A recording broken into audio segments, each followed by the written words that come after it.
আজি মানে আমি শিৱসাগৰ আঞ্চলিক বন কাৰ্যালয়ৰ পৰা আমাৰ ডেপুটি আমাৰ বাইদেউ আহিছিলে আৰু লগত পাৰ্টি আমি আমাৰ গেলেকী খণ্ড বন কাৰ্যালয় মই আৰু মোৰ সহকৰ্মীৰ সৈতে গৈছিলোঁ।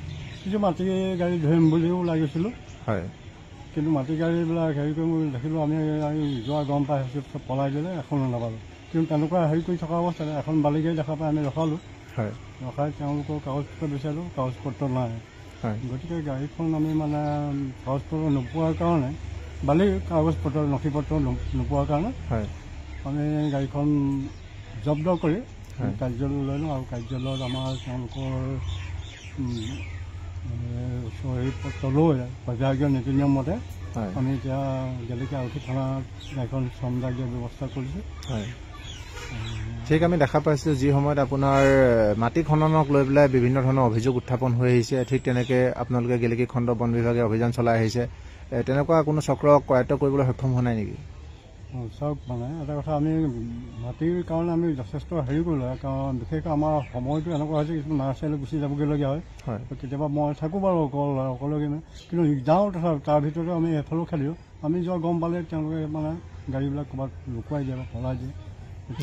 ঠিক তেনেকুৱা ক্ষেত্ৰত আমি সফল হ'ব পৰা নাই বাৰু। ঠিক তেনে ক্ষেত্ৰত জিলা যিহেতু বন অধিকাৰীগৰাকীয়ে যথেষ্ট গুৰুত্ব দি আহিছে এই ক্ষেত্ৰত, আৰু লগতে জিলা বন বিভাগেও যথেষ্ট গুৰুত্ব দি আহিছে। ঠিক তেনে ক্ষেত্ৰত এই মাফিয়া চক্ৰটোৱে আপোনালোকৰ চকুত বাৰে বাৰে ধূলি দি আহিছে নেকি?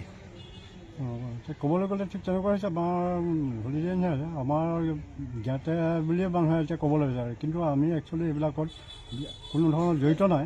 পৰাপক্ষত আমি মানে এইবিলাক জব্দ কৰি বস্তু আমি হেৰি কৰিবলৈ বিচাৰোঁ।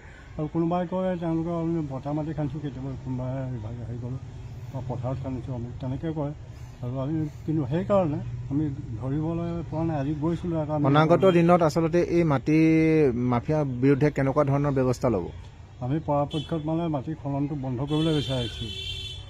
যিবিলাক মানুহৰ অসুবিধা হৈছে তেওঁলোকৰ মানে আমি হেৰিয়াৰ কাৰণে, ধূলিৰে হওক বা স্কুলৰ ল'ৰা ছোৱালী ৰাস্তা পদূলি কিবা ক'ৰবাত পথাৰত বেছি লগ হয়, আমি তেওঁলোকক অকণমান সকীয়াবলৈ বিচাৰোঁ মাটি খনন কৰাখিনি, যাতে এনেকুৱা দুষ্কৃতিকাৰী কাম নকৰে। আৰু আমি যদি পাওঁ তেতিয়া আমি জব্দ কৰিম বুলি আমি সিদ্ধান্ত লৈছোঁ। গাড়ী তোমাৰ কি আনি আছে? বালি কাগজ পত্ৰ আছে নাই? আছে। ফৰেষ্টে কেলৈ ধৰিছে? নাজানো ছাৰ। নাম্বাৰ প্লেটটো আমি ভিতৰৰ পৰা তোমাক নমাই অনা দেখিলোঁ। হয় ছাৰ, এইটো মানে এইটো ওলাইছিলে। ৰ'ব দে, নাম্বাৰ প্লেটটো তুমি ভিতৰত কিয় আনিছিলা?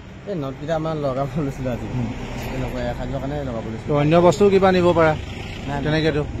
বালি চালান আছে? বালি চালান নাই। চোৰাংকৈ বালি আনি আছে, ক'ৰ পৰা আনি আছে বালিটো? মানে লক্ষীদাস বুলি কয়। হে, লক্ষীদাস বুলি কয়। লক্ষীদাস ক'ৰ পৰা আনি আছে? শিৱশিৱসাগৰ আমাৰ নঙলা। কিমান দিনৰ পৰা এনেকুৱা চোৰাং কাৰবাৰ কৰি আছে? কিমান দিন মানে গাড়ীখন লোৱা বেছি নাই। তোমাৰ নাম কি? ডিপু দাস। মালিকৰ নাম? নীলকল দিহিঙীয়া। ঘৰ ক'ত? ঘৰ আপোনাৰ বকতা দিহিঙীয়া।